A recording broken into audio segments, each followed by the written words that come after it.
With the year almost ending and holiday festivities beginning in many parts of the world, it's only somewhat sensible to talk about a holiday-related fan base that isn't Rudolph, Frosty, Nightmare Before Christmas, or many of the works millions will obsess and discuss over an open fire. From a familiar animation production company, DreamWorks, came a film that ultimately did not become the studio's competitor to The Grinch or even Frozen. 2012's Rise of the Guardians, based on author William Joyce's book series that began in 2011, continues to produce fan art, character shipping, and fan fiction, despite more than 9 years without a sequel's production or additional official media of the franchise. Young adults, and adults alike, have their traditions dedicated to the wonderful world in Rise of the Guardians. So let's take a look at what they see and still believe from this piece of media that isn't the big mainstream of holiday cheer.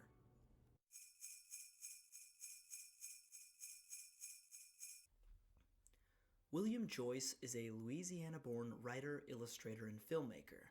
From the start of his career, Joyce had a knack for imagination and understood how his creativity could impact children through stories and animation.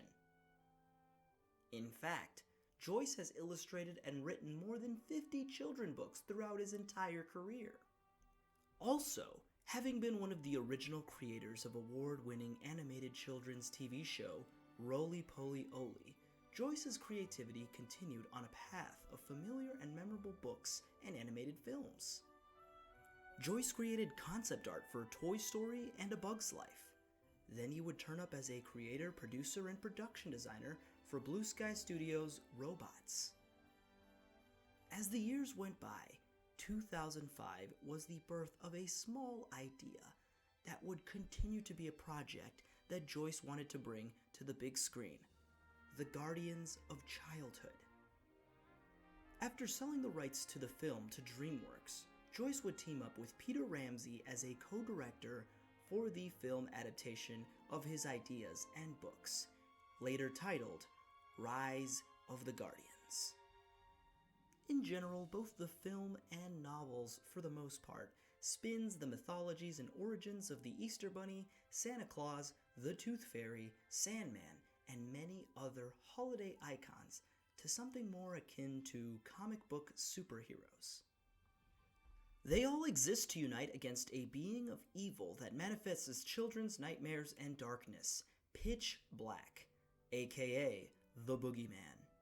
During the movie's November 2012 release, Joyce describes his inspiration on his ideas. When I had children, then I had to start telling them about these guys, Santa Claus and Tooth Fairy, and I realized that the mythologies were pretty weak and shallow, unformed. If they asked a lot of questions about Superman, I can tell them everything. Superman comes from the planet Krypton and so on, but I couldn't tell them anything about these guys. I thought that was a shame, and then I had the feeling that they needed a little rehabilitation. They didn't quite have the majesty that they had, at least in my imagination as a kid, and so I started taking it very seriously and really got into it, and then it got bigger and bigger and became this epic, this difficult to tame epic. I decided it would be 13 books, 7 picture books, 1 each for their origins, and then 5 novels that would link their stories together, how they came to be, and how they first faced off with Pitch. For those that want a more comprehensive look at the differences between the film and the works based on Joyce's books, Heza Neutral does a 2-part series that goes by every intricate detail from book to book, and I highly recommend it. Whether they have read the books and were captivated by Joyce's illustrations and imagination of these holiday heroes, or saw the beautifully animated film bring them to life on the big screen, fans sparked their own imagination from these works through writings and discussions in the Rise of the Guardians fandoms.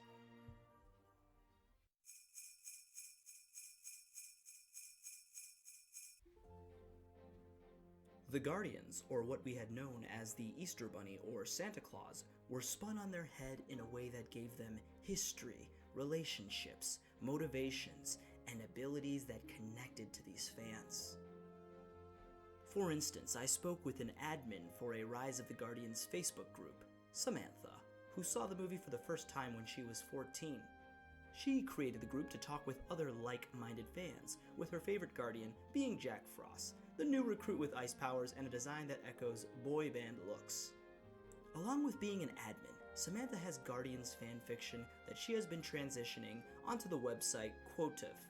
Aside from fanfiction writers drumming up adventures of the Guardians after the film and books, the imagination of their designs and Joyce's illustrations and their characters' designs in the films have captivated and drive that drawing and painting talents of fans like Elaine. Elaine saw the film at the age of 16, and only after creating a Tumblr account did she discover the book series. Her favorite Guardian being Tooth, or the Tooth Fairy, who had implications of a romantic interest with Jack Frost in the film, which has created shipping between the two among the fandom, dubbing the couple Fairy Frost or Rainbow Snowcone. The shipping has inspired Elaine to draw and create artwork of the two Guardians in romantic situations, all under her Instagram Aleikats. When asked why of the two Guardians she preferred Tooth, it was mostly down to her diversity. Just between him or her, I will always choose Tooth. You don't see a Southeast Asian character as one of the main characters every day.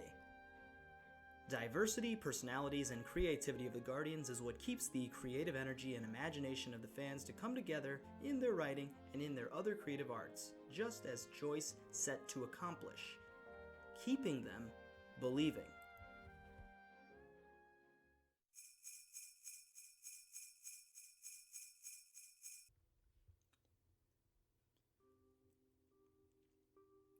Rise of the Guardians opened in November 2012 on the same week as films like Silver Linings Playbook, Life of Pi, and the Red Dawn remake, with Wreck-It Ralph releasing a few weeks prior, topping the box office for Disney. With a budget of $145 million, Rise of the Guardians' first 3 weeks netted more than $17 million, which is not a good start. Eventually, after being in theaters until April of 2013, as well as combining international grossing, Rise of Guardians would eventually get $306 million. But at that point in time, a lot of money was lost in marketing and distribution costs. Marketing was a wreck for this movie. Despite doing alright, the movie was pinned on for DreamWorks' huge loss, I think because there was not as much interest in the film since it was about the Big Four and not about fighting animals or famous fairy tales. According to The Guardian, the film lost over $83 million, and its failure became one of the most contributing factors in DreamWorks' financial issues and decline during the next few years, with the article citing after the loss, DreamWorks laid off 350 employees. Jeffrey Katzenberg, chief executive of DreamWorks at the time, told analysts during a discussion of the company's fourth quarter performance, "Guardians was the first movie of ours, after 17 in a row, that didn't work. When that happens, it really makes you rethink everything." This was unfortunately not the only significant loss during the movie's production and release. During the development of Rise of the Guardians at DreamWorks, William Joyce served as co-director with director Peter Ramsey, but would eventually step down to executive producer during the tragic death of his daughter, Mary Catherine. The film was dedicated in her memory in the credits. For Mary Catherine Joyce, a Guardian, fierce and true. But just like how the Guardians were forgotten by all of the children in the world, all it took was a little hope, a little light in the darkness.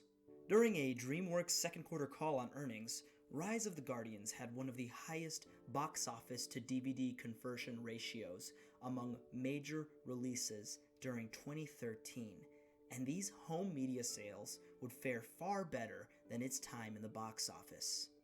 People were watching and fans would continue their support, art, writings, sequel ideas. The fandom would continue to share their interest of the film and the books. The film won nominations and awards including Best Animation in the African American Film Critics Association, Storyboarding, and Annie Award for Animated Feature Production, and so many more. Joyce continued work after Guardians and still remains hopeful of another film. citing in 2013 in an interview with IAR, "I hope so. There is something that we are proposing that we hope they will want to do." Fast forward to September 2020.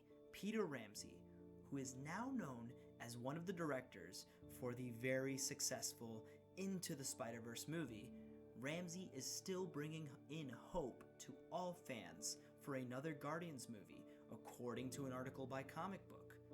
I'd love to be involved in something like that again, just because there are so many things I'd like to improve on from the first time because of inexperience or the circumstances that we didn't get to do. I would love to. I'd love to work with some of those same people again, to have another bite of the apple and those characters. I think they deserve another shot. I really love them. But what do the fans hope for the future?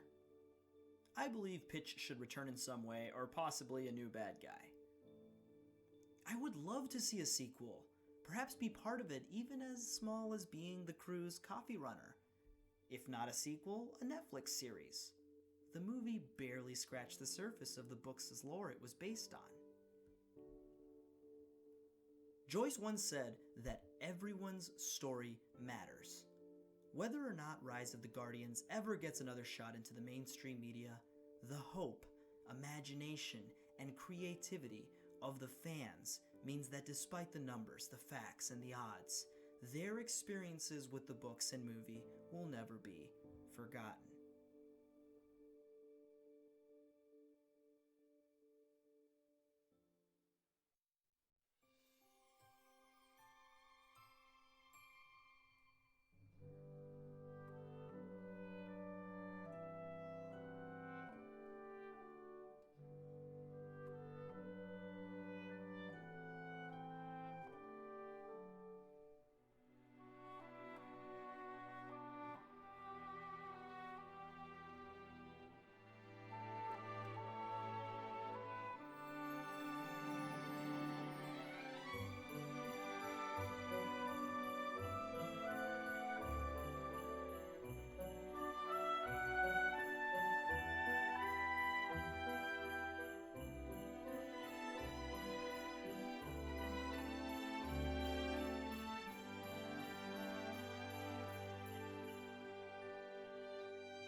Thank you for watching, and thank you all for the last 6 to 7 months of support on my channel. I am less than 30 subscribers away from my first 100 subscribers. I've attempted YouTube channels in the past, but this is, one that I definitely will continue to work on. Audio issues have been slowly improving, but I will be taking what I learned and already have tons of ideas for Season 2. Like many of these ideas coming from fellow Forgotten fans. Please support the contributors to this month's video. They were all very helpful in their insight, and I will be taking my hiatus to work on Season 2. And you may not see a video until around June and July. But this is Season 1. It is at an end, and all I ask is you check out the other videos on my channel. Happy holidays from Forgotten fans, and remember, they may have forgotten, but you did not.